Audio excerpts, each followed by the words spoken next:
తల్లిదండ్రుల సాక్షిగా నాకు పిల్లనిచ్చిన అను అత్తమామల సాక్షిగా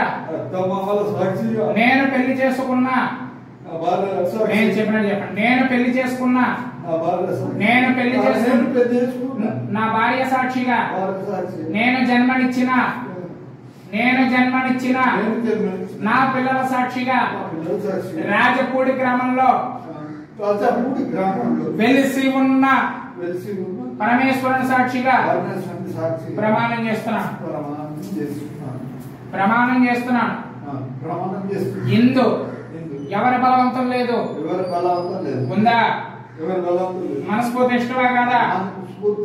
5 సంవత్సరాలకు ఇష్టమా కాదా 5 సంవత్సరాల లోపల తేడా చేస్తారా మీరు చేసి